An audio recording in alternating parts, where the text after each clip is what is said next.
जालना विधानसभा मतदारसंघातून अल्पसंख्याक मुस्लिम समाजाला उमेदवारी देण्यात यावी अशी मागणी प्रदेश काँग्रेसकडे होत असताना मुंबई येथे छाननी समितीचे राज्य प्रमुख मधुसूदन मिस्त्री व त्यांच्या समितीसमोर जालना शहर काँग्रेस कमिटीचे माजी शहर अध्यक्ष अब्दुल हाफिज यांनी जोरदारपणे मतदारसंघाची मांडणी करून आपल्याला उमेदवारी देण्यात यावी अशी मागणी केली आहे।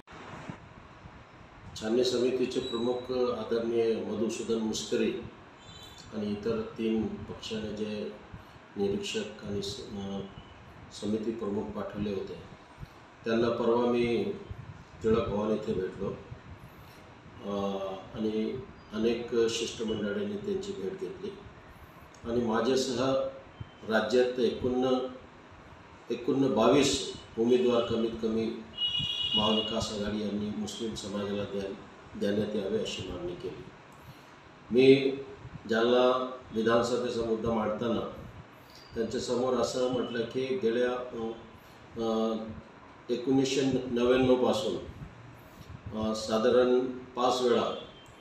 जे विद्यमान आमदार आहे कैलास शेठ गोरंट्याल यांना पक्षाने उमेदवारी दिलेली आहे, परंतु यावेळेस गेल्या निवडणुकीत लोकसभेचे आणि विधान परिषदेमध्ये एकही मुस्लिम उमेदवारांना उमेदवारी दिली नाही किंवा राज्यसभेमध्ये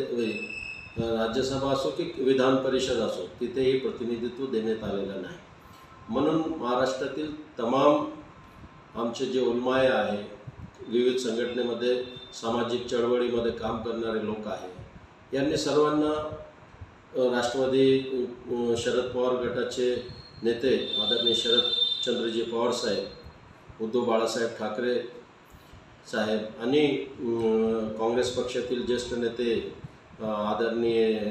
नाना पटोलेजी, विजय वरट्टीवार साहेब असतील,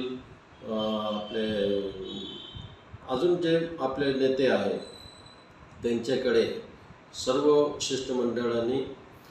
भेट घेऊन त्याच्यामध्ये माजी मुख्यमंत्री पृथ्वीराज चव्हाण आहे, बंटी पाटील आहे, थोरात साहेब आहे, असे अनेक लोकांना वेगवेगळ्या शिष्टमंडळाच्या माध्यमातून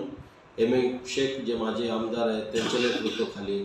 किंवा आमचे MDFचे माध्यमातून असे अनेक पदाधिकारी आणि कार्यकर्ता शिष्टमंडळाच्या माध्यमातून या नेत्यांना भेटत आहे। आणि निश्चितच जालना जिल्ह्यामध्ये जालना विधानसभा हे मायनॉरिटीचा मतदारसंघ असल्यामुळे एकूणच परिस्थितीचा जर आपण सर्व परिस्थिती बघितली तर जालना विधानसभा हे काँग्रेस पक्षाने मुस्लिम समाजाला द्यावा अशी आग्रहाची विनंती महाराष्ट्रातील नेत्या मंडळींनी हे मांडलेली आहे। म्हणून मला विश्वास आहे की 2024 मध्ये जालना विधानसभेचा तिकीट निश्चित पक्ष कोणत्या ना कोणत्या मुस्लिम उमेदवाराला देईल अशी मला खात्री आहे। त्याच्यामध्ये प्रमुखांनी माझं नाव आहे आणि जे नवाब डांगे असतील,